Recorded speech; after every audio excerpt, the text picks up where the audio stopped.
একটা দলনেতা। কিছু বলো তো তোমার বিষয়ে। আমার দলের নাম পদ্ম। আমি আমার দলের দলনেতা। আমার নাম মোহাম্মদ সোহেব আখতার সোহাগ। আমার প্রশ্নের বিষয় হলো আমার এলাকার নিদর্শনের স্থান সম্পর্কে জরিপ করা। আমি জরিপ করতে গিয়ে একটি লোককে প্রশ্ন করেছিলাম, তার নাম রোকিয়া বেগম। সে কি করে? সে একজন গৃহিণী। ও আচ্ছা। আমি তাকে একটা প্রশ্ন করেছি, প্রশ্নের মধ্যে হলো দর্শনীয় স্থান কীভাবে গড়ে উঠছে। এই প্রশ্নের উত্তর শুনে খুব ভালো লেগেছে এবং দলের সাথে কাজ। এখানে কোন দর্শনীয় স্থানের কথা বলা হয়েছিল? এখানে তোমার এলাকাটা কোন এলাকার মধ্যে? আমাদের এলাকা হচ্ছে দাসপাড়া। দাসপাড়া উচ্চ বিদ্যালয় কিসে? এটা জেলা উপজেলা বলতে হবে? হ্যাঁ, উপজেলা মান্দা, জেলা নওগাঁ। হ্যাঁ, এটা দর্শনীয় এলাকার আশেপাশের দর্শনীয় স্থান কি কি পেয়েছো তুমি? আমি এখানে এই এলাকা থেকে একটু বাইরে যেতে একটা ব্রিজ পেয়েছি এবং এখানে বিভিন্ন ধরনের শিক্ষা প্রতিষ্ঠান থাকা এখানে লোকজন আসে এবং দর্শনীয় স্থান সম্পর্কে পরিচিত হয়েছি। আচ্ছা, ধন্যবাদ। তোমাদের দলনেতাকে? আমি কাজী ফাহিম। হ্যাঁ, তুমি কি জরিপ করেছিলে কালকে? তোমাকে তো জরিপে দেওয়া হয়েছিল। শিল্প সংস্কৃতি হিসাবে জরিপ করছিলাম। হ্যাঁ। জরিপ করতে গিয়ে আমাকে অনেক মানুষের সাথে পরিচিত হতে হয়েছে। এই মানুষের নাম হচ্ছে আব্বাস উদ্দিন, আকবর উদ্দিন। আর তার কাছে কি তথ্য পেয়েছো তুমি? তার কাছে আমি কবিতা, গান এগুলো। তার মানে কবি হিসেবে তার তথ্য পেয়েছে। তো এটা তথ্য পেয়ে কেমন লাগতেছে? অনেক ভালো লাগতেছে। আচ্ছা, ধন্যবাদ। তাহলে তোমার নিজের অ্যাসাইনমেন্টটা শেষ করো। এরপর হ্যাঁ, তোমাদের দলের নাম কি? আমাদের দলের নাম যমুনা। আচ্ছা, তোমরা কি জরিপে কি তথ্য নিয়ে এসেছো? জরিপে আমরা আমাদের মুক্তিযুদ্ধের ইতিহাস ও ঐতিহ্যের সম্পর্কে তথ্য। হ্যাঁ, তোমরা জরিপে কার কাছে গিয়েছিলে? আমাদের এই দাসপাড়া উচ্চ বিদ্যালয়ের সাবেক ছাত্র আব্দুর রাজ্জাক এবং বর্তমান শিক্ষক, এই প্রতিষ্ঠানের বর্তমান শিক্ষক আব্দুর রাজ্জাক। নাম বলতে হবে, স্কুলের নাম বলো। দাসপাড়া উচ্চ বিদ্যালয়ে মান্দা, নওগাঁ, তাই না? জরিপ করে তার কাছে অনেক প্রশ্ন করেছি আমরা। তার মধ্যে কি এমন কি অজানা তথ্য পেয়েছো যেটা তোমার কাছে ভালো লেগেছে? আমাদের এই দাসপাড়া গ্রামটি কিভাবে হলো এটা শুনে। মানে দাসপাড়া এই গ্রামের নাম অনুসারে যেহেতু বিদ্যালয়ের নাম, এবং দাসপাড়াটা কিভাবে হয়েছে আর কি, তো এটা কি তথ্য পেয়েছো একটু বলো যদি, যে দাসপাড়ার নামটা কিভাবে হলো, নামকরণটা আর কি, জায়গার নাম। দাসপাড়া নামটি আমাদের এলাকার আগে বর্তমান জুকাহাট গ্রাম যুগ থেকে আগে জুকাহাটে অনেক যুগ ছিল, কূপ ছিল, ওই কূপের ভিতরে যুগ বেশি, এই জন্য জুকাহাট যোগ ছিল বেশি, যোগ আর কি। তো সেখান থেকে জোকাহাট বাজারের নাম, কিন্তু দাসপাড়ার নামটা কিভাবে আসলো?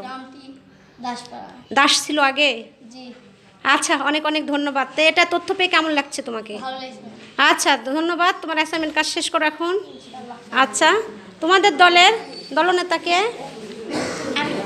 আমি কর্ণফুলী। তোমার নামটা বলো আগে। আমার নাম মাহবুবা ফারিহা, আমি কর্ণফুলী দল থেকে বলছি। হ্যাঁ, তোমার জরিপের কি বিষয় ছিল? আমার জরিপের বিষয় ছিল আমাদের এলাকার শিল্প, সাহিত্য এবং খেলাধুলা নিয়ে কিছু কথা। আমাদের এলাকায় সাহিত্য নিয়ে একজন ছিল, তার নাম হোসনিয়ারা খাতুন। তিনি আগে আমাদের বিদ্যালয়ের ছাত্রী ছিলেন এবং বর্তমানে তিনি এই বিদ্যালয়েরই শিক্ষক। তিনি এবং এই বিষয়ের শিক্ষকের নির্দেশনায় আছেন, তাই তো? হ্যাঁ। আচ্ছা, হ্যাঁ, তার সম্পর্কে কি পেয়েছে বলো।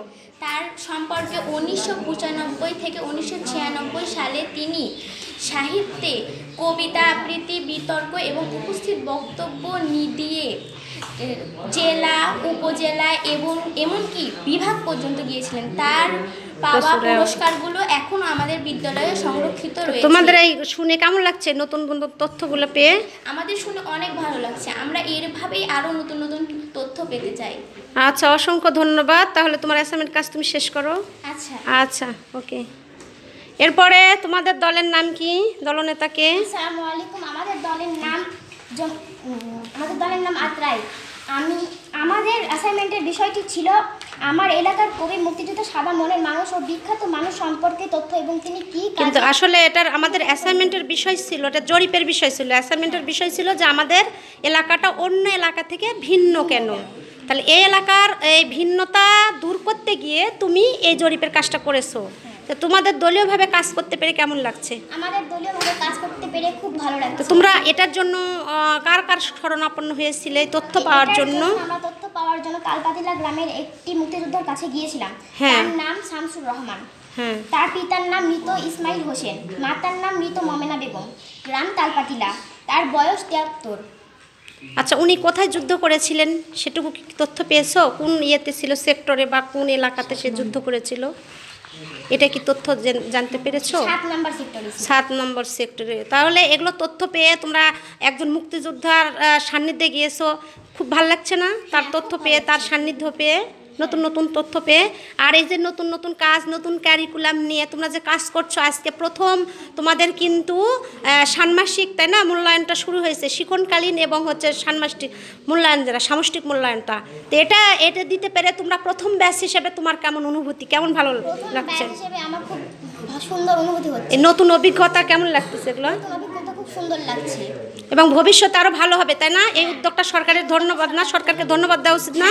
তাহলে একটা প্রধানমন্ত্রীকে সহ সবাইকে ধন্যবাদ দাও। আমি প্রধানমন্ত্রী সহ সকল এই নতুন কারিকুলামের যে এতটা সুন্দর ভিন্নতা, তোমরা যে নতুন নতুন কাজ শিখছো, এর জন্য ধন্যবাদ দাও। আমি যে নতুন কারিকুলাম শিখছি তার জন্য প্রধানমন্ত্রীকে ধন্যবাদ। কাজ করতে পেরে, তাই না? আচ্ছা, তাহলে সবাই খুশি? আচ্ছা, তাহলে সবাই কি করো, কাজ, তোমাদের অ্যাসাইনমেন্টের কাজ সময় শেষ হয়ে যাচ্ছে, একক কাজগুলো তোমরা সবাই এখন শেষ করো, ঠিক আছে? ধন্যবাদ সবাইকে।